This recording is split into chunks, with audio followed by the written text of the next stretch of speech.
తెలంగాణ భవన్లో కాళేశ్వరం ప్రాజెక్టుపై మాజీ మంత్రి Harish Rao power point presentation ఇస్తున్నారు.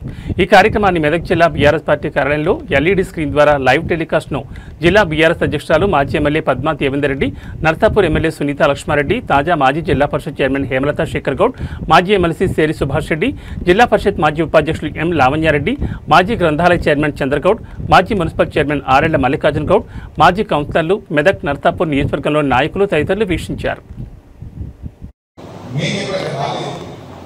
The Honorable Chief Minister has ordered the Irrigation Department to explore to store about 5 TMC of water in the river March and Kaleshwar project with the project. irrigation subcommittee mundu organization pettinnu. Subcommittee is well aware of Maidugalla Annaram Sudhina. Subcommittee is very clear. It is seen from the master plans of upper riparian states that the plant utilizations are more than 75% availability as indicated below ani chaala spashtanga cheppindi. Ante eppudaina nadi neelanu 100 TMC unte 75% dependability 75% ప్రామాణికంగా తీసుకుంటారు.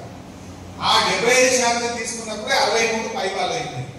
కానీ పైన రాష్ట్రాలు 75% కంటే ఎక్కువ వాడుతున్నారు. అంటే 63 కంటే ఎక్కువనే మీకు ఉండవు అని చెప్తూ దాన్ని డయాగ్రామ్ మొత్తం అందులో పెట్టలేదు. కానీ క్లియర్ గా ఏ బేసిస్ ఎక్కడ వాడుతున్నారు G7, G8, G9 లో వాళ్ళకి కేటాయించబడింది ఎంత, అంతకంటే ఎక్కువ ఎలా వాడుతున్నారు కూడా స్పష్టంగా చెప్పబడింది.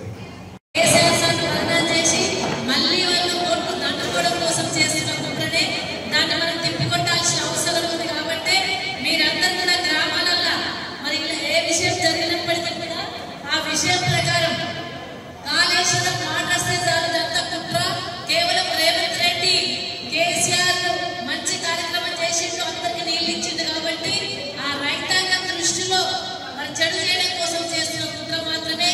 కాళేశ్వరం అనేది ఒక పెద్ద ప్రాజెక్టు, అది కేసీఆర్ వల్లనే సాధ్యమైంది, కేసీఆర్ తోనే సాధ్యమైంది. కేసీఆర్ తెలంగాణ రైతాంగానికి ఒక జీవధారను కల్పించిండ్రు, ఒక అపర భగీరథునిగా నిలిచిండ్రు. తెలంగాణ రైతుల గుండెల్లో కూడా అపర భగీరథునిగా నిలిచిండ్రు.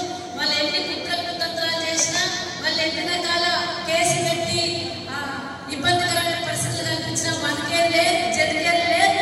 కేసీఆర్ ఈజ్ కేసీఆర్. కేసీఆర్ వల్లనే ఈ రాష్ట్రం బాగుపడుతుంది.